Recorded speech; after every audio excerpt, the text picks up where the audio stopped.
Okay, hi everyone. Thanks for joining us. Um, Joining us for the second event in this series, which is hosted by the Sexuality and Political Economy Network of Historical Materialism Journal. So this network exists to highlight intellectual work that is focused on Marxism and sexuality. And we recently relaunched the network. And as part of that, we're hosting these monthly online events. The next event is actually in 3 weeks. So on Tuesday, April 25th. And it'll be a discussion on moral panics and the resurgent global right with Max Fox, Rahul Rao, and Amy Dath.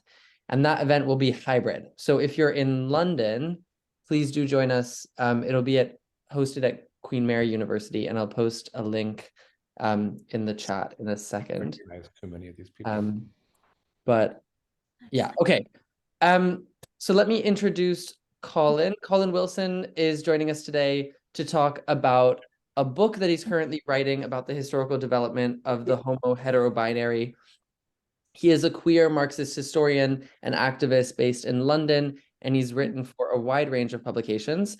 The most recent one is on family abolition for Spectre magazine, came out just a couple of days ago, and I'll post that in the chat as well in just a second. Colin, thank you so much for joining us, and over to you. Okay, thanks. So I'll speak for, I think, about 40 minutes, and we'll have questions and discussion and so on. So I'm going to talk about the social construction of heterosexuality. I assume that people are familiar with the concept of social construction of sexuality, or indeed race or sex/gender, that we can't just read off a person's sexuality, race, or gender from their body or their acts. These things have to be understood in a social context. And the classic statement of this is Foucault's distinction between the sodomite and the homosexual. Concepts and social practices around sexuality change over time. And of course, social change can happen quite quickly. So social construction can also happen quite quickly. The ways that people are categorized can change. And one element of this, really, the thing that maybe we could talk about, is the way that these things become quite quickly naturalized and taken for granted, so that people project current ways of thinking back into the past, and they miss how different the past was, or to use a word as a provocation, how queer the past was. I will say to start with that I am assuming that there is really no clash between an understanding of social construction like this and a Marxist analysis of history. That Engels, for example, in The Origin of the Family, understands women's oppression not as the direct result of women's biology, but as a result of that biology, or the biology of some women, the ability to bear children in a particular social context, that of a class society. So I think saying that we must understand sexuality or race or gender to be socially constructed is not to make some concession to the bogeyman of postmodernism, which some Marxists are, keen to frighten the children with. And my understanding of historical materialism, at any rate, is that our materialism is concerned with the material realities of how people find food and housing, what work they do, what physical and emotional care they can obtain. And it isn't just a simplistic account of the material reality of people's bodies. So the understanding that sexuality is socially constructed has been around really since Foucault in the early 80s, since he wrote The Will to Knowledge. And it's led to a really rich variety of studies of identities centered in same-sex desire, whether it's ruling class men in ancient Athens pursuing adolescence, romantic friendships between middle-class women in 19th century England, butch femme relationships between lesbian women in 1950s America, or the experience of otherwise straight men with other men in the armed forces in World War II. There's been much less written about identities centered on cross-sex desire, on heterosexuality, straight people. And I wanted to try to address that a bit because I think we need to be able to push back against a crude right-wing homophobic, transphobic account of things, which you probably wouldn't hear in the academy, but which I think knocks around in the press and in popular discourse all of the time. And this operates on one level at a biological level, that almost everyone in the world is here as a result of straight sex. It's how babies are made. This has always been the case. Heterosexuality is in that sense the norm. And you get a slightly different account at a social level, that there is such a thing as the traditional family, which has persisted for centuries, if not millennia, until the 1960s and the rise of women's liberation, gay liberation, legal abortion, hormonal contraception, and so on. And if only we can get back to how the family was before these bad new things came along, then everything will be fine. And the 50s and 60s are, in this account, the most recent example of the traditional family, this centuries-old way of life. And at an empirical level, it's quite easy to make arguments against this account of the 1950s. When I say the 1950s, I mean from the end of the Second World War to the mid to late 1960s. There's a steady rise, for example, in divorce levels in the United States from the early 20th century to the end of the 1970s, except for the 1950s. The 1950s is the exception to all kinds of long-term trends. So the average age at first marriage falls dramatically in the 50s. In the 30s, for women, it's 24. By 1966, it's down to 21.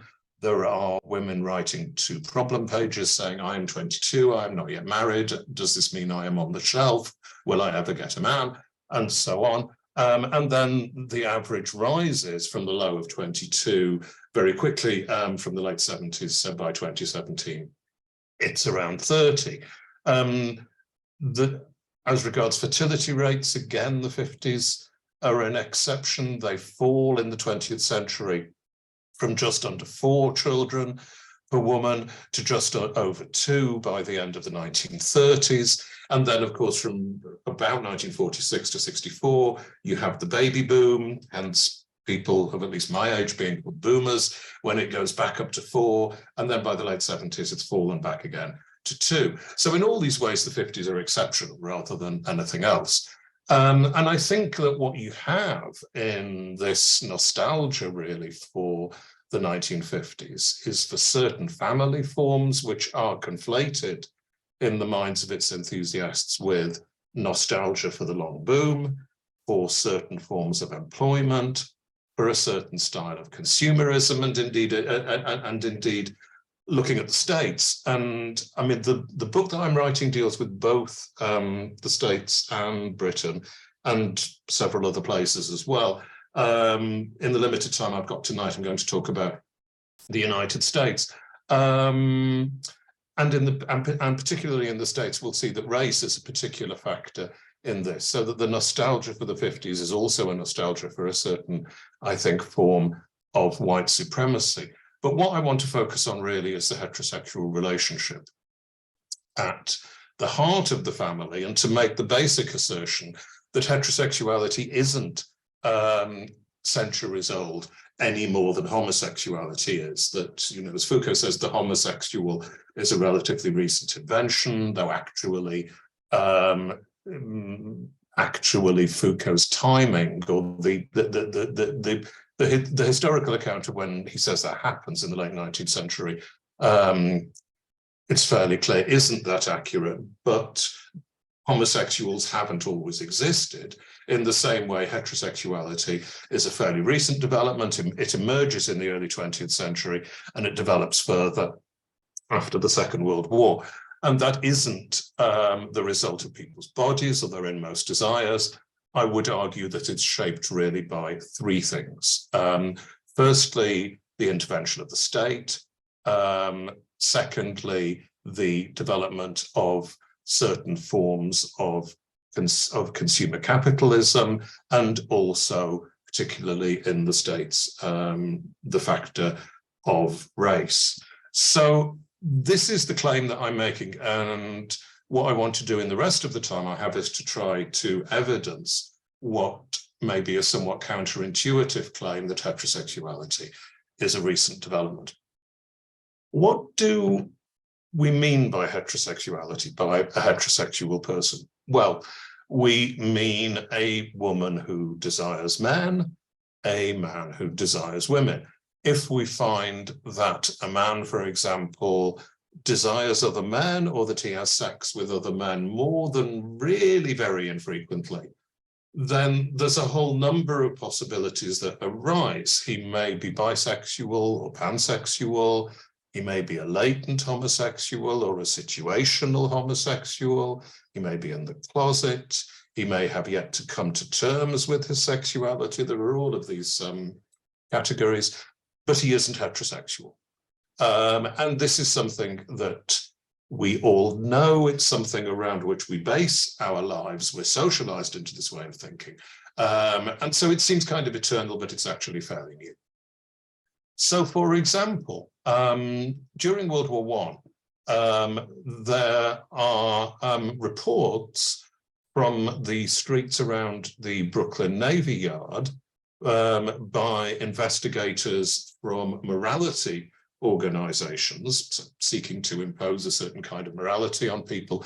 From a summer night in 1917, the investigator writes as follows: "The streets and corners with the sailors, all of whom were on a sharp lookout for girls. It seemed to me that the sailors were sex mad.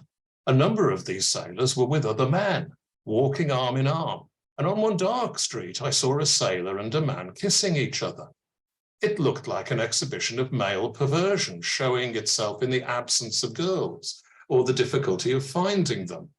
Some of the sailors told me that they might be able to get a girl if they went uptown, but it was too far up, and they were too drunk to go way up there."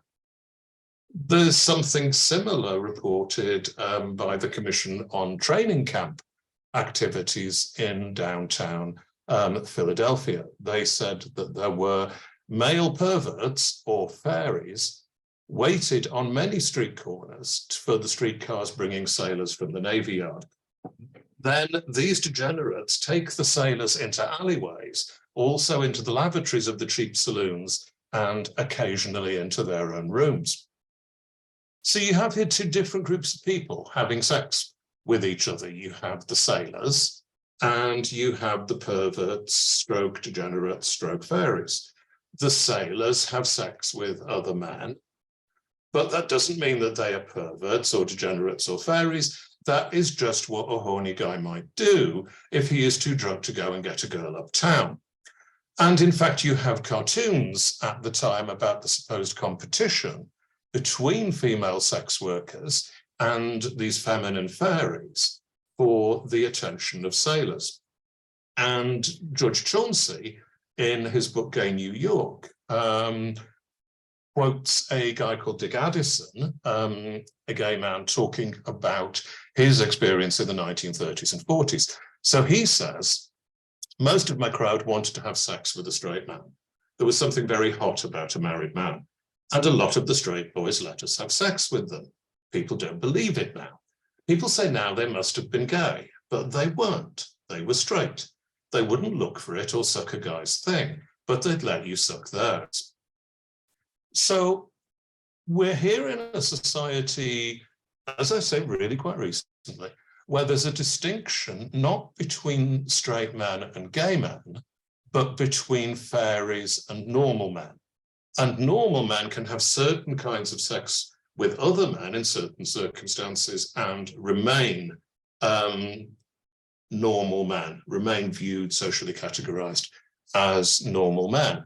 And there's the same kind of thing described during World War II in Alan Bayrabay's wonderful book Coming Out Under Fire, about the same thing happening there. So, for example, one of the things that happened quite a lot was that, I mean, this is particularly striking at the moment when you have all of the attacks, both in Britain and the States, on drag performers, because drag acts were central, were seen as central to the morale of American soldiers in World War II. Young men who did drag performances got effusive praise from senior military commanders and so on. But I mean, also were approached for sex by straight men. So Ben Small was a drag performer, did an Andrews Sisters routine.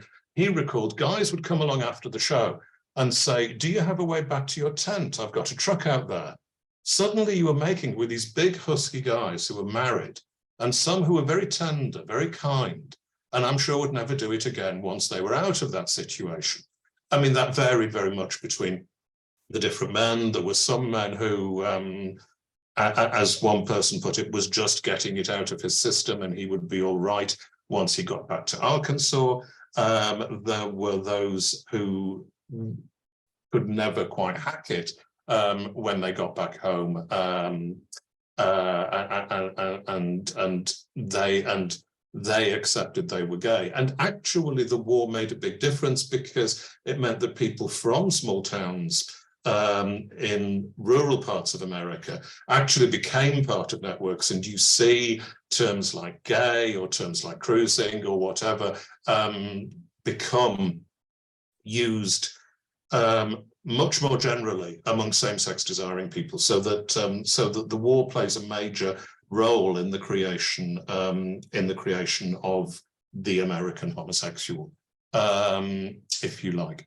And you can say, well, all of this takes place in the war, but there are also all kinds of emotional and sexual relationships in the early 20th century, which don't really exist now. So you have, for example, hobos, you have, which is to say tramps who are traveling around America. You have cross-generational relationships between tramps and their boys. That continues until the 1950s in the book On the Road. Kerouac makes reference to that way of living.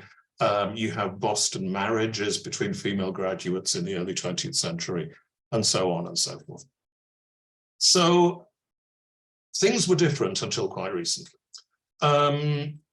There are four ways then in which things change so that we have the situation, the homo hetero binary that we have now. Firstly, ideologically.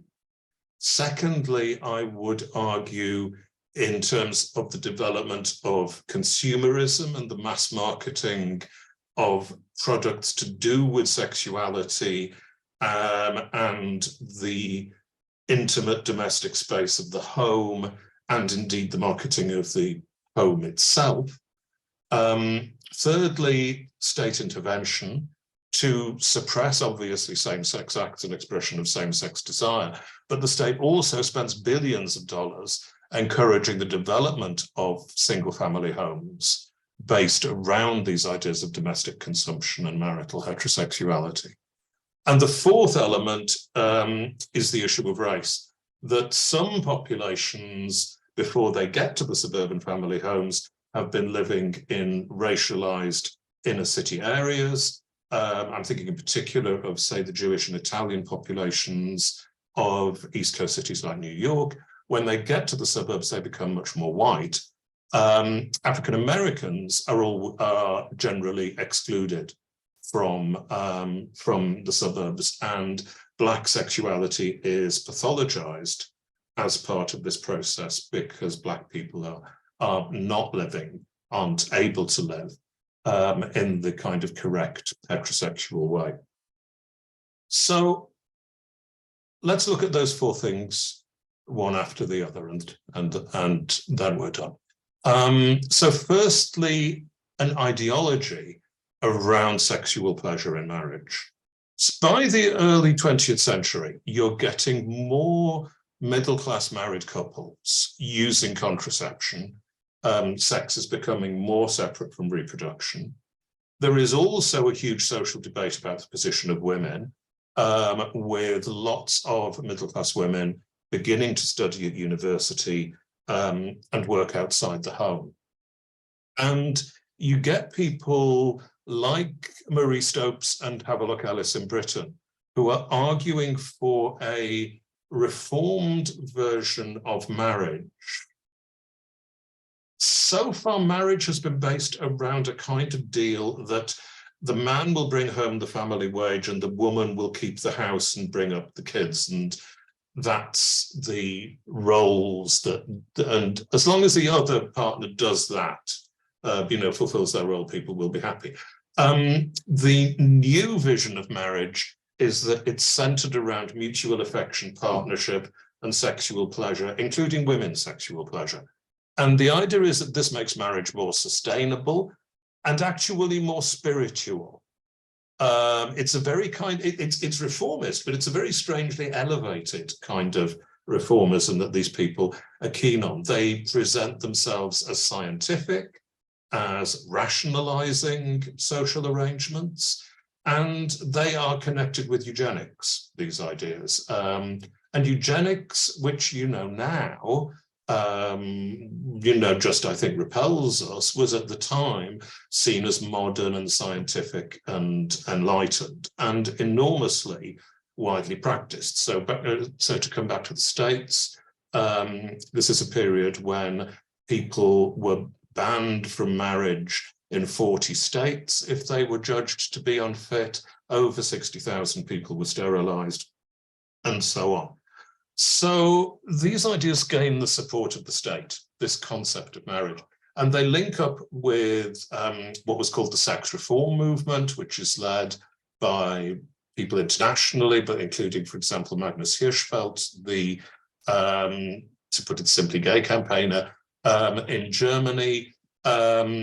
And these people are arguing for the idea that homosexuals or inverts, which is not really the same thing, but that these people are a congenital subgroup who can't help their desires and shouldn't face prosecution and should be socially accepted.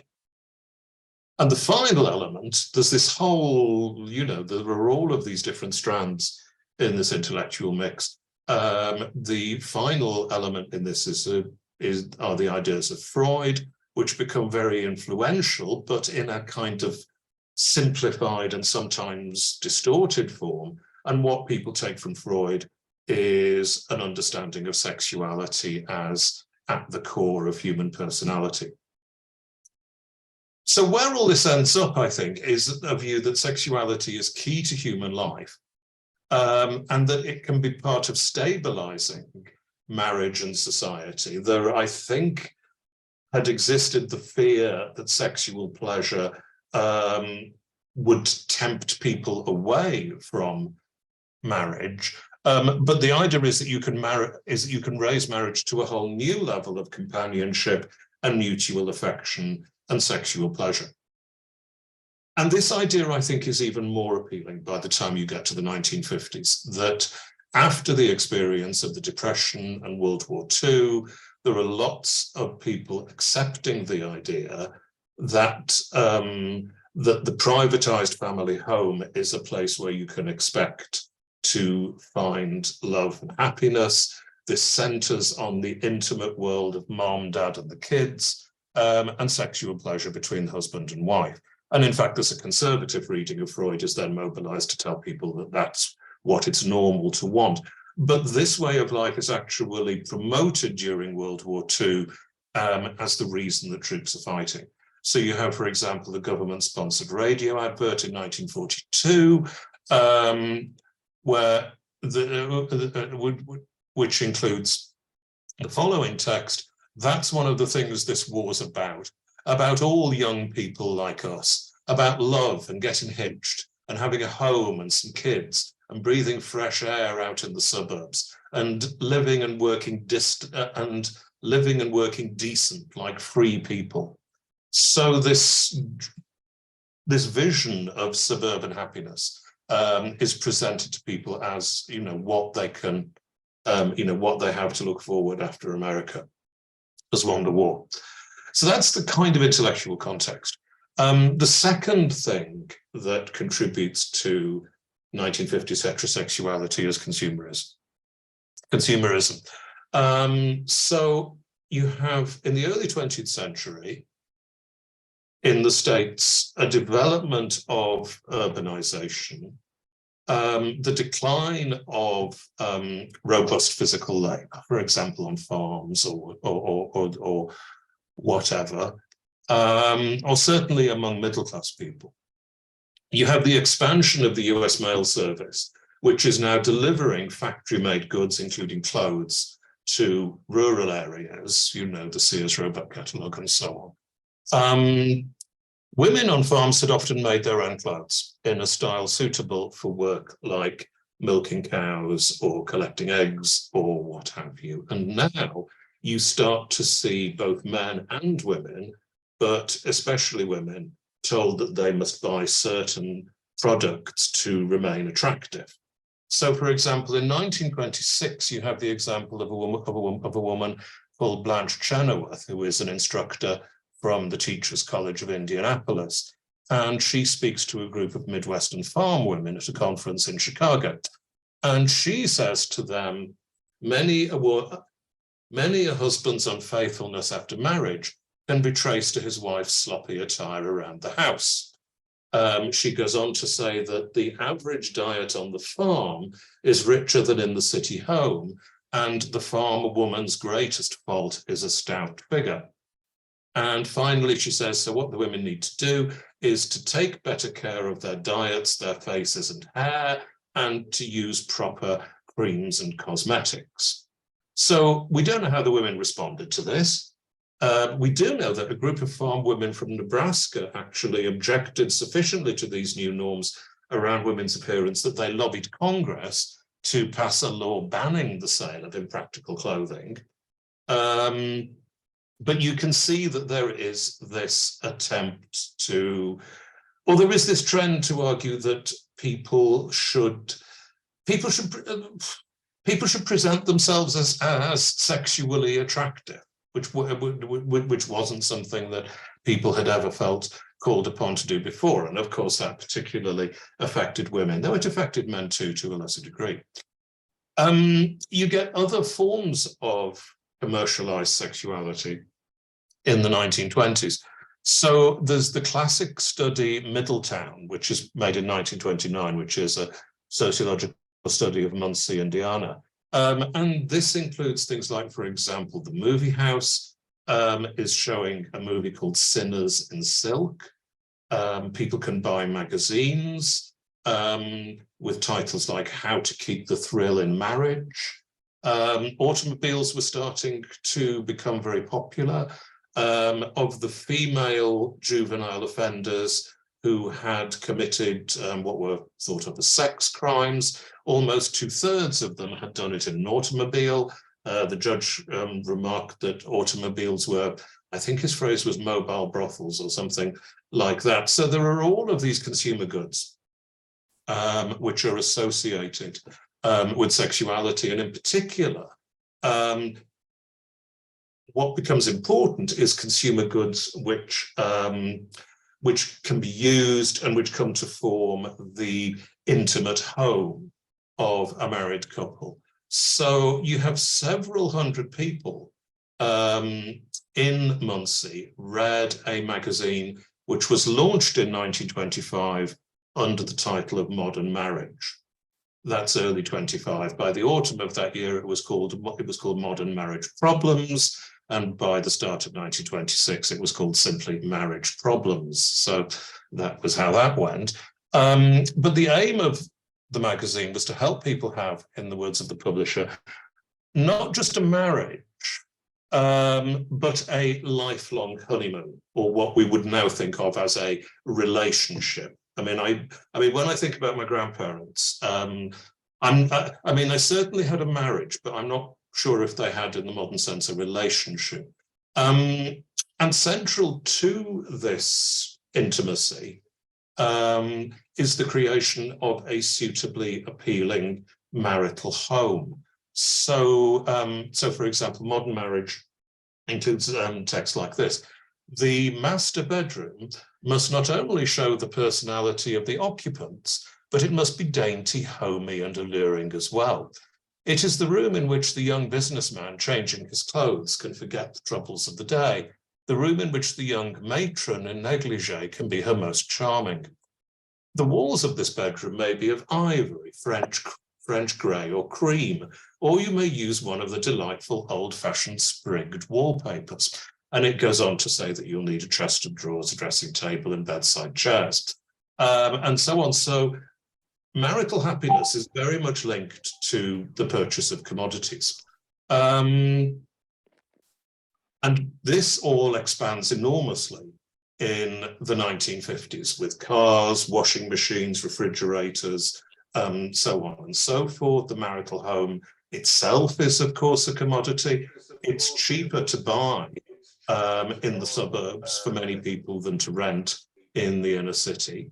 Planning laws and government funding, which I'll talk about a bit in the next section, mean that suburbs consist overwhelmingly of single-family homes. There are very few apartment buildings. There are no grandparents. There are no borders. There is a living room in which no one sleeps. And these are places which are reached by family cars owned by individual families rather than by public transportation. And in them, families are entertained privately by TV. So it's all about privacy and intimacy, and it depends on having the right commodities. The third element to talk about is the role of the state in all this, in the creation of the homo-hetero binary. And of course, the state, particularly if you're looking at the 1950s, penalizes same-sex desire in various ways. The McCarthy witch hunt sees homosexuals as well as communists sacked from the federal government. Homosexuals are defined as sexual psychopaths, and they are prevented by law from becoming US citizens. In New York State, it's against the law to sell an alcoholic drink to a homosexual. So there are no licensed gay bars. If you read Audre Lorde's memoir of growing up as a lesbian in 50s and 60s New York, they would go to a bar, the authorities would come to realize that lesbians were going there, so it would be closed down, and then they would go to another bar after that, and they would just keep moving from place to place. And this is the nature of the Stonewall Inn when that's, when the rebellion starts there. It doesn't have a license, it's run by the mob.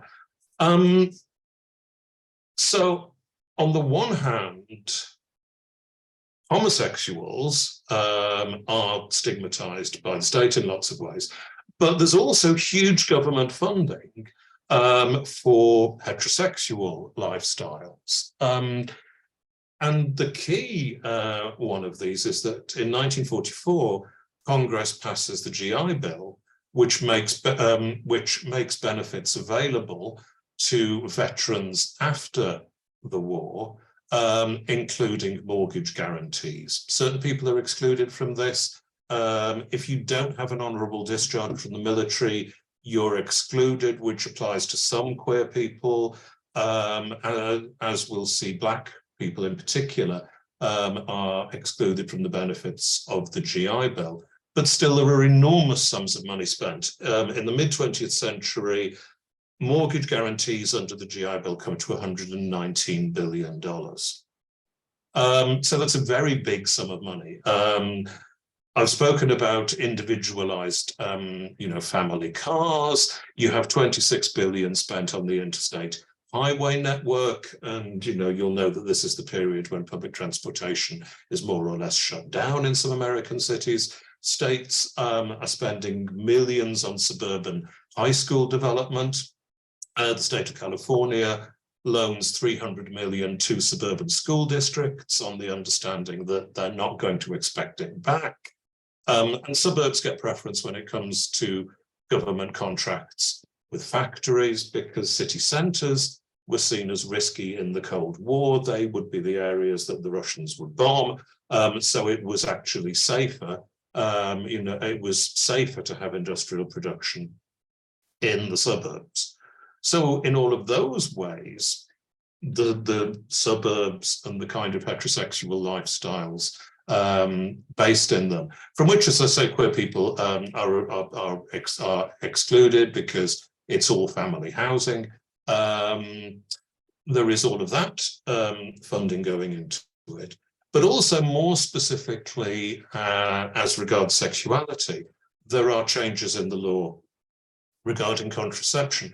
So it had become a crime back in 1873 to send contraceptives through the US mails. And the ban also applied to obscene materials, sex toys, even private letters containing obscene passages. So contraception clearly at this point isn't respectable. It's about sex for pleasure. It's undermining respectable family life. And this gradually changes.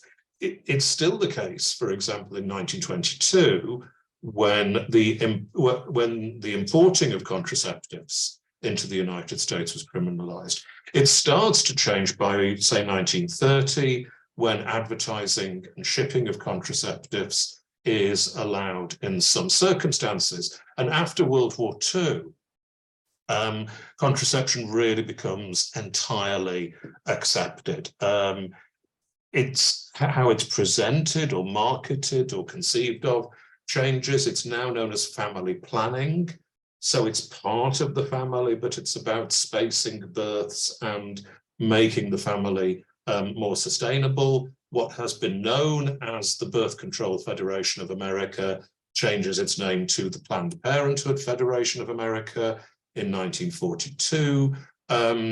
Hormonal contraception is approved by the FDA in 1960. So you have you have that whole process. So this is about spacing births, not having too many children, and marital sexuality is now again completely separated from reproduction. And so marital sexuality can be again about pleasure and emotional intimacy, which supports the marriage. Final thing, which I've mentioned a bit already, is the issue of race and how this impacts on the development of heterosexual lifestyles, heterosexuality in the 1950s. Because this works in different ways for different racialized groups. And I should say that this is happening at the same time as the American armed forces are being desegregated, Jim Crow is being dismantled in the South. But it's a much more complicated picture. It isn't simply a sort of gradual movement in a good direction. Some groups who had been racialized who had lived in inner city areas that were characterized by extended families and racialized identities moved to the suburbs. I'm thinking in particular, as I think I said, of people of Italian and Jewish ancestry. And in the suburbs, they became much more white. And changing attitudes to sexuality and marriage themselves, I think, were part of that shift. So you had a rejection of customs like the use of matchmakers, chaperones, involvement of families in courtship and so on. You find your own partner and you marry for love, and that's part of becoming American. And this had gone back, I mean, this kind of link between becoming American and living a certain kind of family life. There are examples from quite early in the century. There was a meatpacking strike in Chicago in 1904, where you have Polish workers protesting that we cannot bring up our children as Americans on 15 cents an hour. and they demanded wages which could support what they called an American standard of living. So this is the respectable home, store-bought goods, a living room, and so on. So that applies to some people. On the other hand, African Americans are excluded from the suburbs. That happens in various ways. Black veterans were excluded from the benefits of the GI Bill. The benefits were administered locally. Southern Democrats had insisted on that. And so in the South, they were administered by the same people running Jim Crow. And so African Americans didn't get them. Also, the mortgage companies refused to lend to people from areas which were redlined, which had poor repayment records. And of course, those were areas where many African Americans lived. And if a Black family did move into a white district, then local white residents could use violence to force them out, which is something that Angela Davis describes in her childhood in Alabama, where people would get their houses set on fire. Also, because Black wages were lower than pay for whites, African Americans couldn't have a wife stay at home while the husband brought in the family wage. And so they couldn't conform to the gender binary that was essential to 1950s heterosexuality. And stereotypes around Black sexuality were also linked to Black people's supposed failure to make it to the suburbs, and to the fact that they had no choice but to remain in the inner cities. So from the 1950s to the 70s, you have large-scale construction of public housing, which is often occupied mostly by African Americans. The building costs and the subsidized rent of this housing is paid by the state. And there's no secret that that's the case.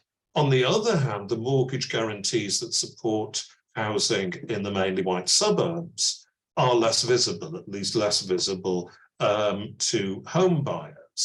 It's a matter between a government agency and the mortgage lender, in which the white homeowner isn't directly involved. So it becomes possible for suburban whites to think, I stood on my own 2 feet, I didn't get a government handout, but the Black people in the inner city projects did. And that brings us back to sexuality, because that's a view of housing which fits with a view of sexuality, that white heterosexuality is healthy, responsible, disciplined, supports the family, while Black heterosexuality is portrayed as pathological, irresponsible, and undermines the family. And that's the view which you get in the Moynihan Report of 1965, which is written by a US government official. It's formally known as the Negro Family, the Case for National Action. And Moynihan blames Black poverty not on low pay or exclusion from educational opportunities and so on, but on the Black family, that men did not play their proper role as head of the household. So women were forced to adopt that role. Black people weren't doing gender properly and weren't doing heterosexuality properly.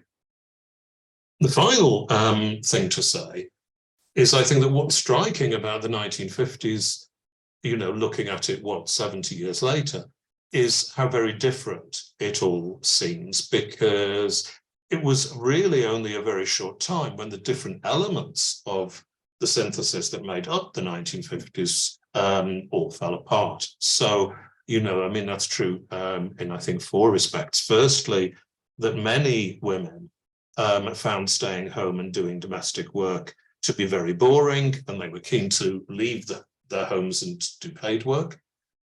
Secondly, that the number now of heterosexual families who can live on the husband's wage has enormously declined, so that it became usual for both partners to work, particularly for working class straight couples.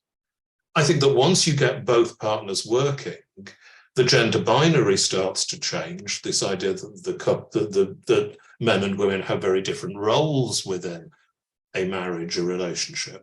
And so that's also a key difference between homosexuals and heterosexuals, because the experience of homosexuals, or at least the picture you get of homosexuals in the 1950s, is that they are these sad, lonely, isolated people, particularly isolated men, who are outside the sanctified, intimate space of the home.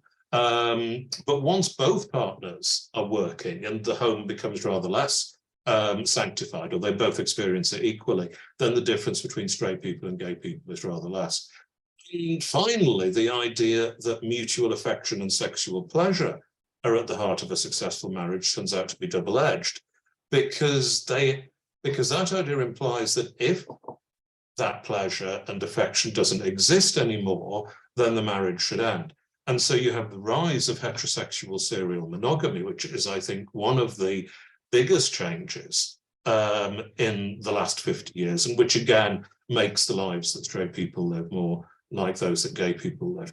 So I think all of this brings us back to the fundamental idea of social construction, that sexuality constantly changes, that's true of heterosexuality as much as any other kind of sexual identity, that the notion of the traditional family is a myth, and hopefully hopefully understanding that helps us to oppose the homophobic and transphobic right, which both in my country and in America is something that's an urgent political necessity at the moment. Thanks. Fantastic. Thank you so much, Colin. That was excellent and extremely comprehensive and rich. Okay, so now we have as long as we want, really, for questions. I think we'll take them in groups of about 3 questions and then return to Colin.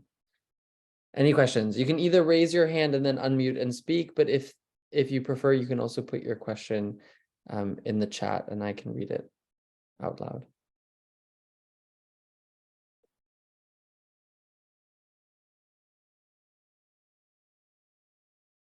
Yes, Ray.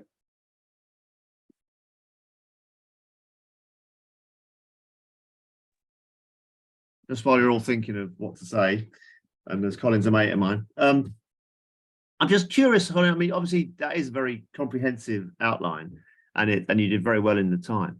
The question it raises with me is the extent to which this is, I'm putting it crudely, I know you're not saying this, is it a plot, a dirty capitalist plot to subvert ideology and re-establish sort of heterosexual ideology? Or are the main drivers for this, for both state action, for consumerism and so on, are the drivers coming from within people who actually want these kind of families? They want the consumer goods, they want this kind of thing. So to what extent is it imposed upon people, or to what extent is it the state or the companies responding to people's desire for, like, cars, washing machines, a nice house in the suburbs, da-di-da-di-da-di-da? Thank you. Thanks, Ray. Gary, you had your hand up. This is perhaps 2 different questions. So thanks, Colin. It's a really interesting presentation.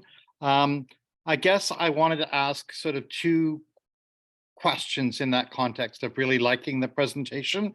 One is, if you would like to make any comments on the work of Jonathan Ned Katz and the invention of heterosexuality, which I think has actually been quite at the forefront of actually raising the question of the social construction of heterosexuality, including in the United States, especially in the United States.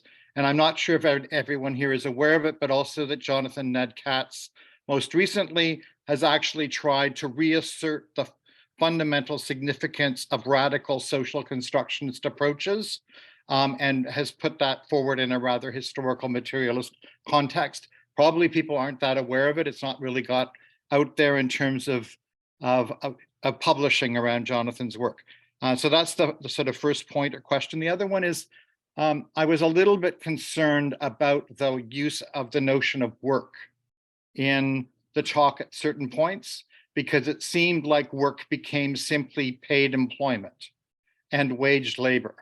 And clearly, especially if we want to look at the social construction of heterosexuality, we also need to look at unpaid labor and unpaid work and how it gets oppressed and exploited, and the types of assignments of social and caring labor and how that gets shifted in particular onto the backs of those who are constructed or placed or located as being women in terms of heterosexual relationships. So I think those are the two sort of questions I wanted to ask. One is around the significance and importance of Jonathan Ned Katz's work for the work that you're doing.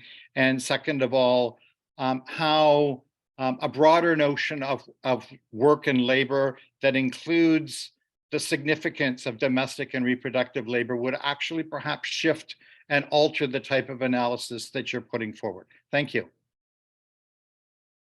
Amazing. So that's actually 3 questions. So should we start there, Colin?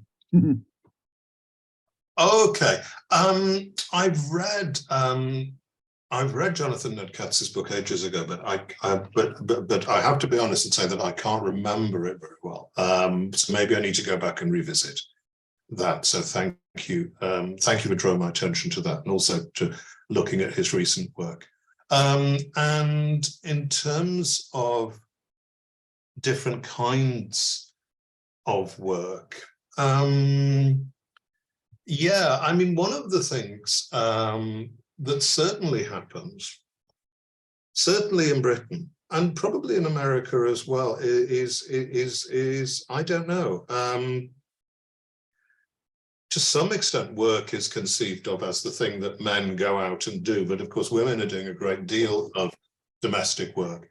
And I mean, it's one of the things that's, I think, clearest in Britain, is that women are working extremely hard. I mean, there are accounts from the 1930s still of women living in flats where they're having to carry buckets of water up many flights of stairs.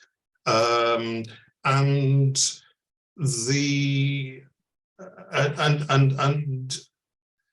you just get a picture of people's lives in which sexual pleasure really wasn't something that you can imagine being something that would have come easily for people, and because they're sharing a bed with the kids and so on and so forth. And one of the things that is presented to people, of course, in the 1950s is that these are labor-saving devices. Is the idea, and actually Nixon, when he's vice president, is that 56 to 60? I can't remember. Has this thing called the kitchen debate with Khrushchev, where he goes to I think it's Moscow, and they have this display of what's presented as a typical American kitchen. And Khrushchev turns up, and Nixon's saying, "Oh, we have all these wonderful consumer goods in America, which you don't have in Russia." And Khrushchev turns up and says, "Ah, but we'll have them soon." And they're actually debating in this sort of mocked-up kitchen, in this so there is this idea about how long you have to work to get particular consumer goods, and the fact that you don't have to work so long in America and they aren't available in the Soviet Union anyway. But yeah, I mean, I guess it was a kind of equality notionally here of women do a kind of fair share. They do work in the home, and men do the work outside the home, and together that brings it together. I don't know how good a response that is, but those are the things that occur to me. Ray's question of sort of what is it a kind of plot? I think I think various things happen. I think there's a desire in both Britain and America to stabilize society after the war.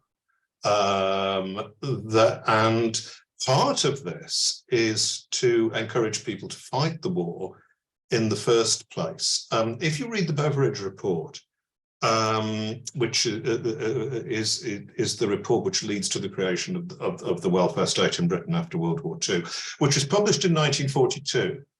No, 43. Which is the process of developing the Beveridge report starts in 42, which is just after the Blitz has ended and when Britain could still lose the war.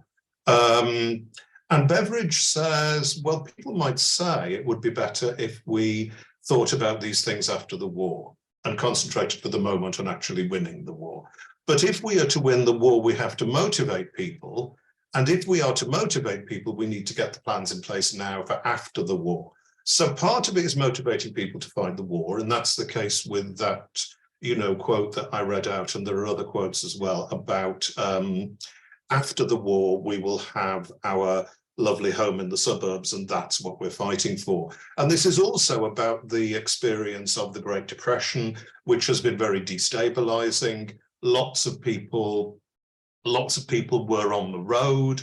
Lots of people were living in state-run camps where there was also concern about same-sex activities. So I think part of it is about plans to stabilize society. And the same is true in Britain with the Beveridge report, which is looking at, or there's a concern in Britain, because Britain has an empire at this point, about how can we get enough kids born to both populate Britain, but also to send out to the empire to, in simple terms, keep it white, is what they're concerned with. So I think there are all kinds of different motivations. And on the part of the people themselves, yeah, I mean, I think, on the whole, people are delighted to move into better housing with central heating, with indoor bathrooms and so on. It's not something that's being foisted on them. They actually want it. Though there are downsides as well. I mean, if you read about the experiences of women moving from the inner cities to overspill estates in London, some women say that, they were used to. I mean, this is in the classic book, what's it called? Family and Kinship in East London by Young and Wilmot. Women who had lived in Bethnal Green, where there was a very dense community and they would see people they knew all the time and they would probably live in the same street as relatives. When they got to overspill estates in Essex, there are women who said, I just cried all the time because I was so lonely. But on the whole, people thought that it was wonderful that they had indoor toilets and so on. So yeah, I mean, it's not like people were, people were dragooned into it against their will. People did actually like it.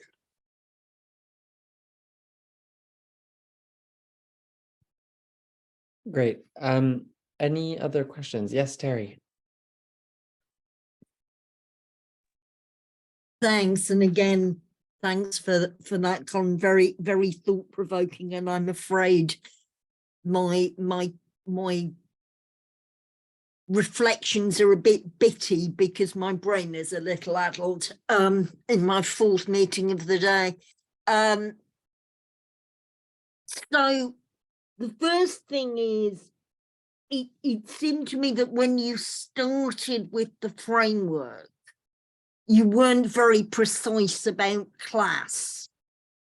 You talked about a model and you said all the time this will be qualified in terms of race.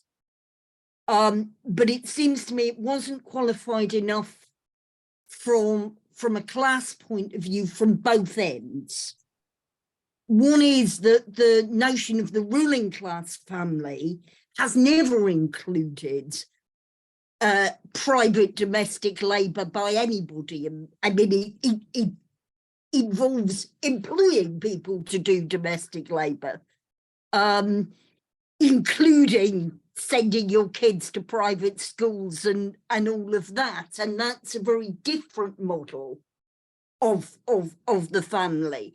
And on the other hand, I would argue that significant sections of working class women, certainly in Britain, I'm sure it's true in the States, have always worked. There's never been, the male wage has very rarely been high enough to sustain many working class households, particularly in communities where there were large families, large numbers of kids. So the, you know, the number of people that had to be provided for was higher. So I think it's worth kind of unpicking a bit of that. My other reflection is a kind of, again, another end to Gary's point about work, because I mean, the anecdotes about the sailors and stuff were fascinating. But I was thinking about sex workers. I mean, sex workers of any gender, and where they fit into to this map and so on. And then the third reflection is to say, I think the notion of sexual pleasure within heterosexual marriage could do with more dissection, in the sense that certainly, I mean, I was born to an Irish Catholic family in 1955. And certainly I don't think that my mother's expectation of sexual pleasure was anything like my father's expectation.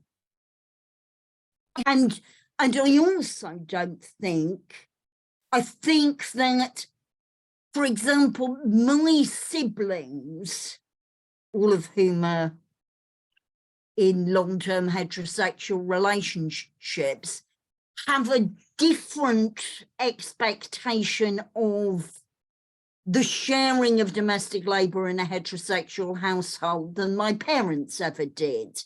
So I make the Irish Catholic point because I think, you know, different sections of working class communities had different ways of reflecting the general picture or translating the general picture you paint, and it doesn't undermine the overall trajectory, but I think it's worth kind of unpicking some more of the detail.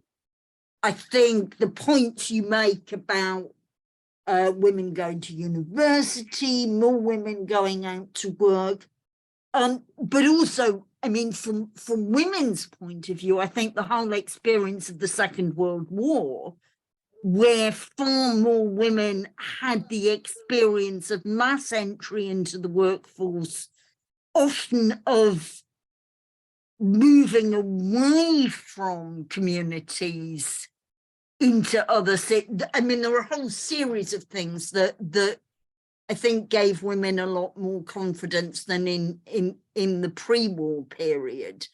And I think what you say about small towns is absolutely right. So, you know, just some thoughts about areas that would be more interesting to explore further. Thank you, Terry. We had one question in the chat, which is, how do we use your investigation to understand base or superstructural conditions today outside of this right-wing reaction? Any noteworthy developments or contradictions? Any other questions?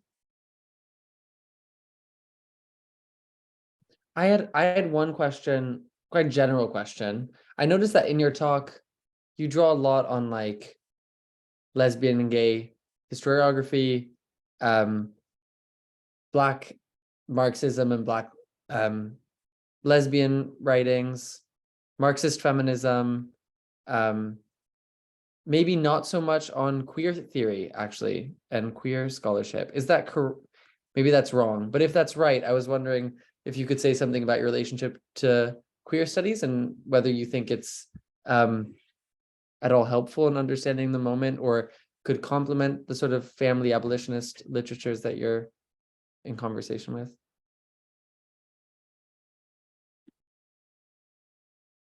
Oh, we also have Steve. Do you have a question? Yeah, yeah. Hi, Steve from Seattle Revolutionary Socialists. Yeah, thanks a lot. It was really interesting. The question of whether or not it's a capitalist plot or not, I think there's at least an element of that, in the sense that the law that you mentioned about New York State not selling alcohol to homosexuals, the policies that after World War II were very strongly for kicking women out of industrial jobs and letting men who came back from the war take those jobs, et cetera. So I think there was a conscious policy to build up the heterosexual nuclear family, which they saw as really the only real stabilizing force, the only real way to organize things. And then just one question, and that is, how does the current situation seems that, at least to a certain extent, like gay marriage has been accepted, et cetera, not to say that oppression of gay people is not an issue. Of course it is, but it's been the shift, it seems to me, has been towards oppression of trans people, primarily, more so even than gay people. And I'm wondering if you have a comment on that. Thanks. Are you happy to take those questions, Colin? Yeah, sure. Let me just, yeah. Let me see, to respond to some things that Terry said, and thank you, Terry, for your comments. They were very helpful. With regard to sex workers, until the First World War, there were, as far as I understand it, there were many parts of America which were what were called wide open towns. New York was a wide open town, and this meant that there were brothels, there were sex shows, and so on and so forth. This went on particularly in working class areas, in the tenements. These were particularly quite often racialized, with Italian American, Jewish American young men who formed part, Chauncey argues, of what he calls a bachelor subculture. In World War I, the brothels were closed down. I don't know if that's to do with fighting the war and the notion of combating venereal disease or what have you, but sex work, there is that shift at that point with regard to attitudes to sex work and to sexuality. I mean, one of the strange things about the 1950s, which you could talk about with regard to sexuality, is that on the one hand, there is supposedly the rule that a woman must be a virgin when she marries. But on the other hand, you have the phenomenon of heavy petting, which is to say, well, I mean, as far as I could see, mutual masturbation, essentially, or embraces, mutual, and in some cases, oral sex, I think. So people end up, but as long as the woman doesn't actually have penis and vagina intercourse, then she's okay because she's still a virgin. Even though that ban and getting around that ban can lead to her doing things which are actually more severely prescribed. So it's this strange contradictory situation. I mean, also, as I say, people are marrying incredibly young. I think it's about a third of women have kids by the time they're 20. So it's almost as quite soon after people become sexual beings, they are being given a socially approved way of satisfying their sexual desires without the difficulties that you would have had earlier in the century, or that say the Victorians have, or middle class Victorians have, of well, a man can't get married till he's 30, so what does he do with his sexual desires till then? And there are various answers to that, of which paying for sex is one. A second point Terry made about her own parents and about this notion of mutuality and sexual pleasure in relationships. And absolutely, I think this plays out in different ways depending on geographical areas and religion and probably levels of education and all kinds of things, and the breadth of experience that people have had. And I think that I'm thinking more in terms of it becomes posited as an ideal as to how people should live and have a satisfying marriage. And you see the development of phenomena like marriage guidance, which is very much part of this kind of thing. And this is the way that sex manuals argue. I mean, what we think of as sex manuals now is not really what, I mean, the first I think what you could call a modern sex manual is written by Marie Stopes and is called Married Love, and very much argues for this kind of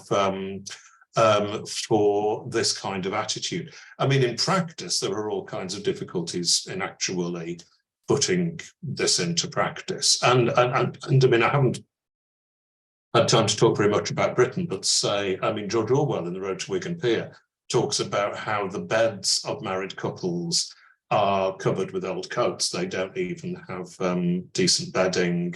They're sharing the bed with their kids. He tells a story of a miner who was afraid that he was going to be killed in a pit accident because he was working in a dangerous place, and that did eventually happen. But Orwell says that the miner was so afraid of dying that and thought it might happen to him any day at work, that he got into the habit of kissing his wife goodbye when he left for work. And this very much struck her because before then he hadn't kissed her for 20 years. So you think, well, that you just feel this is a different conception of marriage from the one that from the one that we have now. And in terms, Terry was asking about women and work. I mean, it is certainly the case that there is, on the one hand, the phenomenon of women working in World War II and having that experience, and you can imagine gaining in confidence. On the other hand, there is then the reverse experience of women being pushed back into the home afterwards. And all of this very powerful ideological stuff that if you don't like this, you are abnormal. And a version, as I say, of Freudian ideas is used to police that.